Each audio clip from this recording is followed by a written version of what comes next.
Good morning, Sima and friend. How are you today? We hopefully all is well.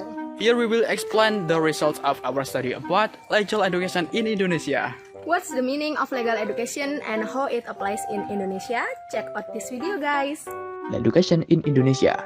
This article discusses the implementation of the right to education in Indonesia, which is applied universally. This is also related to international human rights instrument concerning the right to education.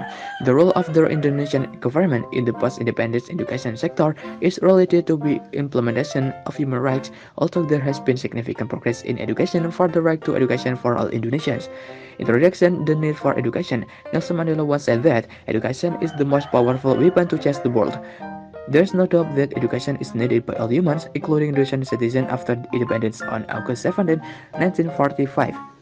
This is the reason they include the right to education in the Constitution, even though there is progress, which is significant. Indonesia is still having difficulty in education services.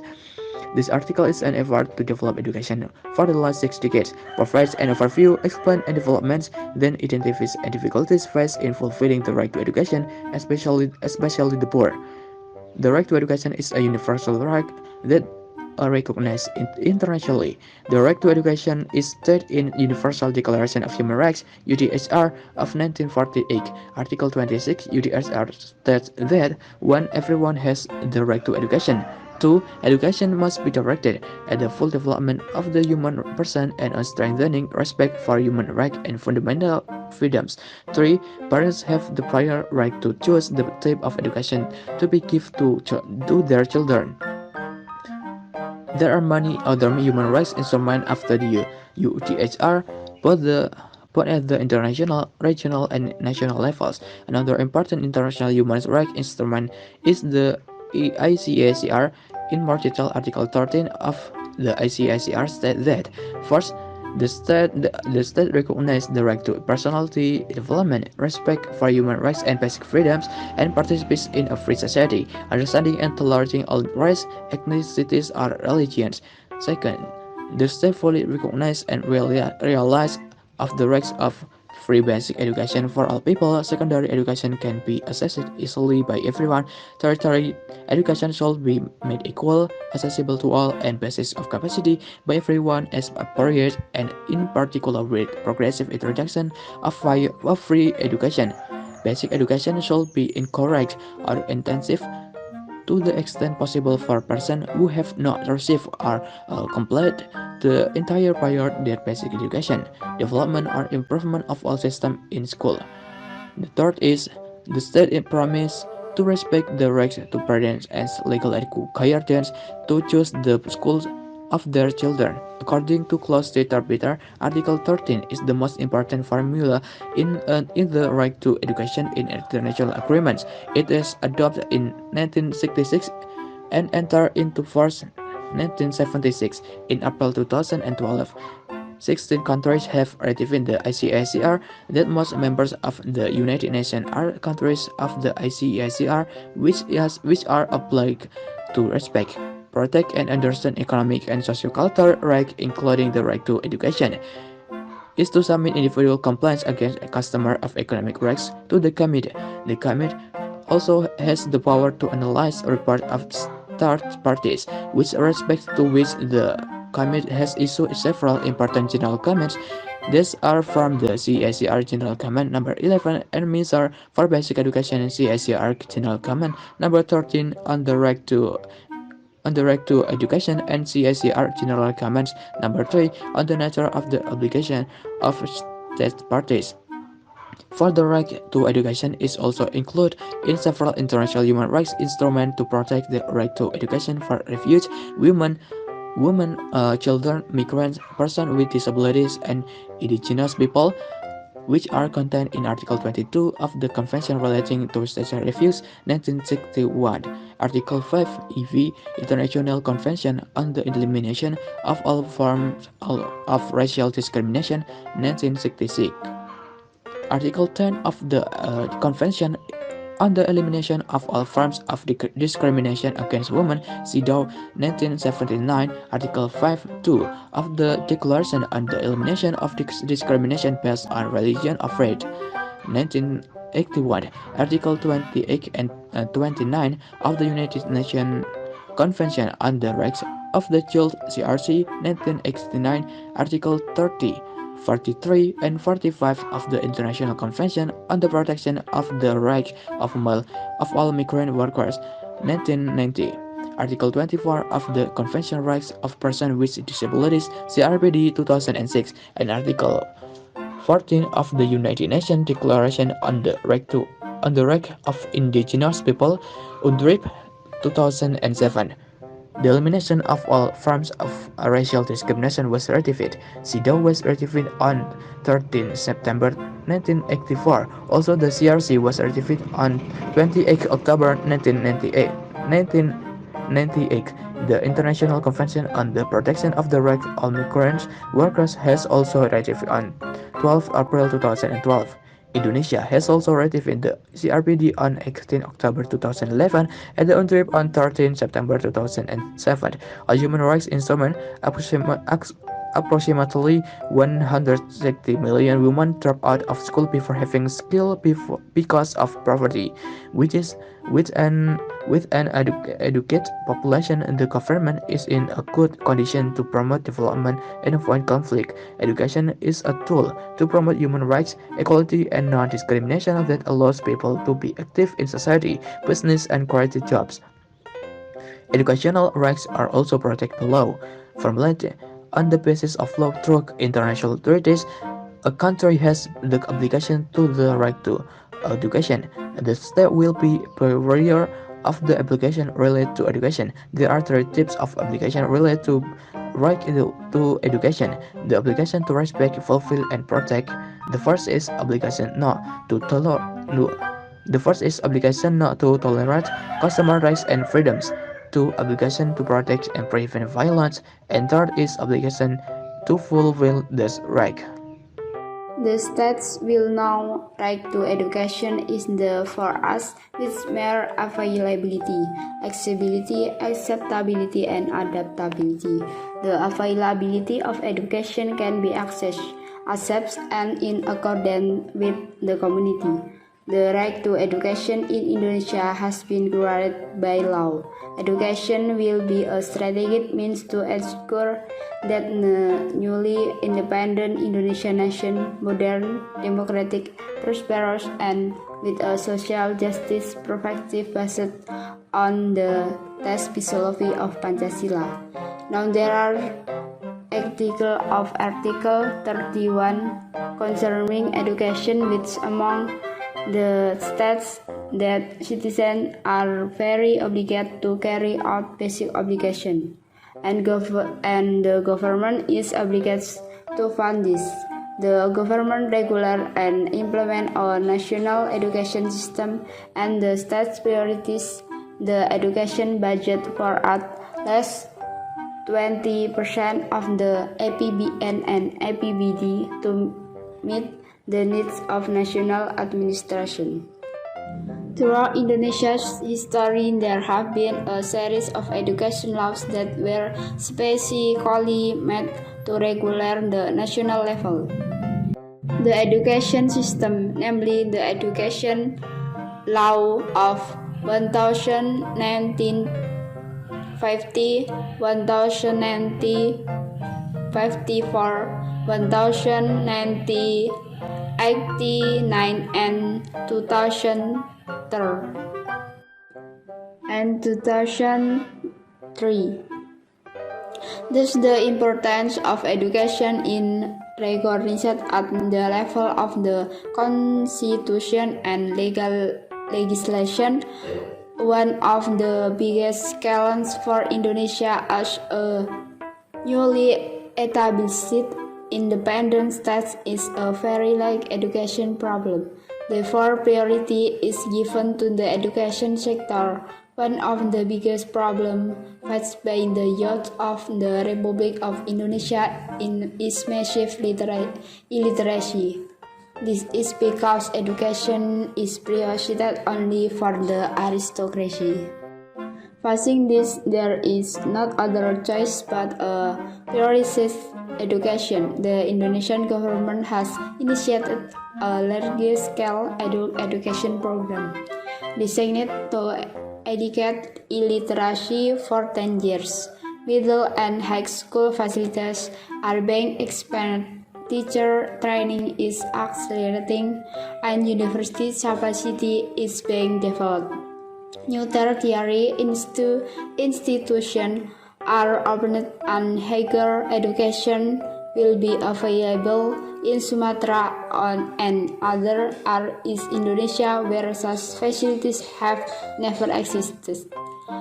This is not an easy thing because of budget constraints, lack of teaching staff, poor facilities and infrastructure, bad curriculum, inclusivity, all cultural barriers. At Indonesian leaders, including President Sukarno, during the so-called call all other era believed in the importance of education for the country. There was a political will from the government to develop the education sector. However, their efforts were unexpectedly interrupted due to politics in a new order government. Indonesia has a better chance of accelerating the development of the education sector. This is a period when national political stability can be well maintained for the means of economic development. When the transition from President Sukarno to Suharto in 1966, the government experienced economic stagnation, so that the main mission of the government was to restore the economy in the field of education. The New Order regime has expansively doubled the number of primary schools. The focus is on establishing primary school in almost every village across the country. There are many new teachers, and the illiteracy rate has decreased significantly. In this case, the government used a portion of the tax products to expand education. Given that the New Order government started with low enrollment rates, its achievement in expanding basic education can be seen as better than Malaysia, the Philippines, and Thailand.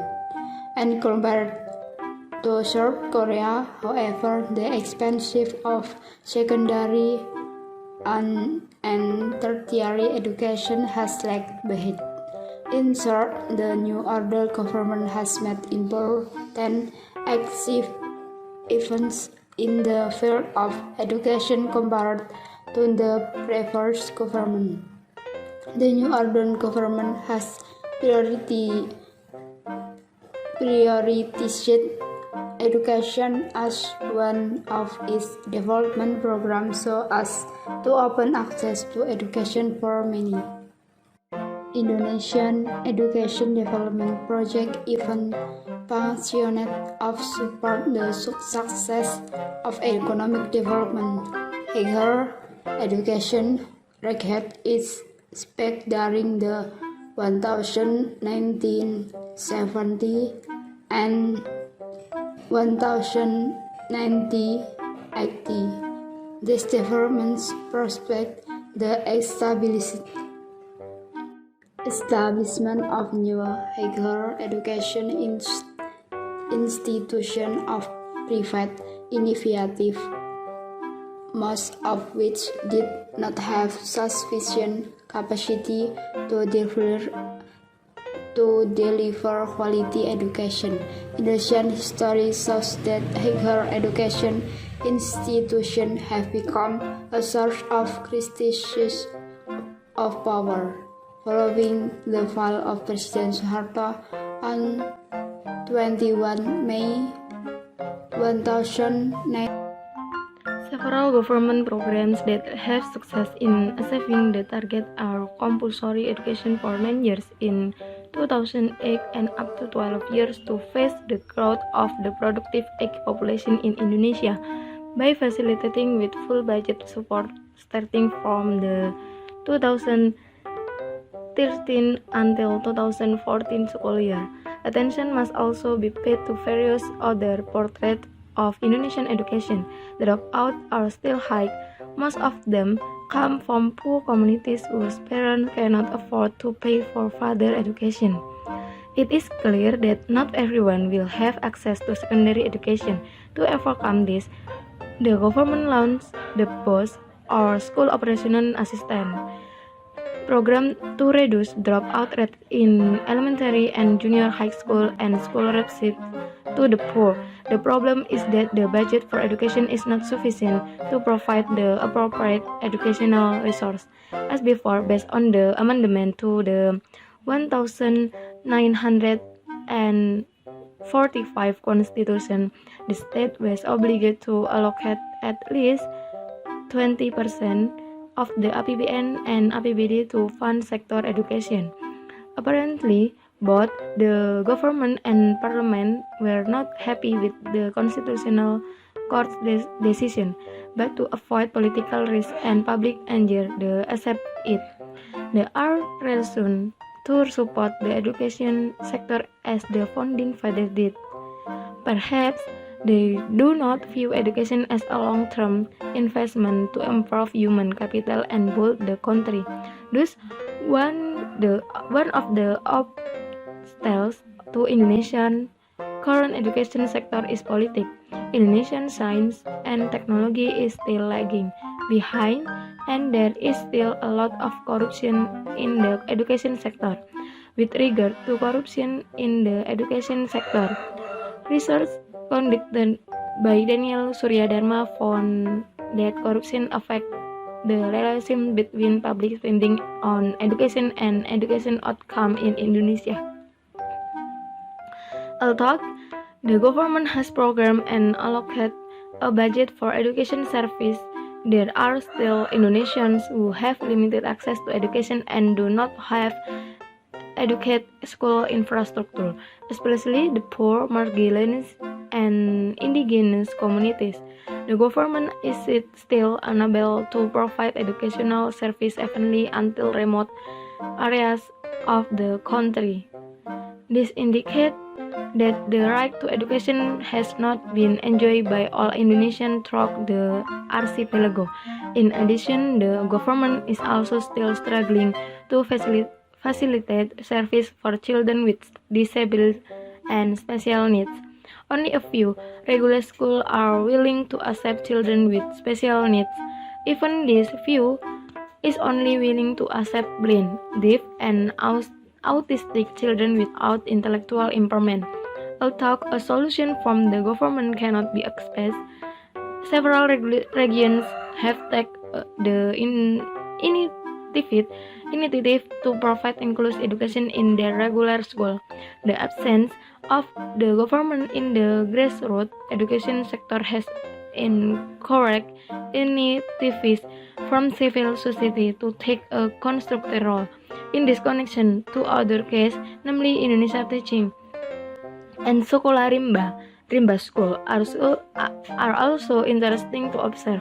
In this case, the government professed that the government is unable to do everything for education. Indeed, the government must be responsible for education service, but the community must take action while the government is absent from it. Indonesia Teaching is an education movement initiated by Anies Baswedan, an Indonesia education practitioner with a PhD from the USA, has sent the best fresh graduates to remote villages in Indonesia to teach for 1 year in elementary school. One of the big problems of Indonesian education is the lack of qualified teachers. The short-term young teachers are recruited strictly and competitively from the best university graduate and then trained before being sent to remote location. This movement has contributed to providing quality teachers for elementary school students. This movement has contributed to provide quality teachers for elementary school students. Another interesting case is the Sekolah Rimba, a movement initiated by Butet Manurung, an Indonesian activist who holds a master in anthropology from Australia.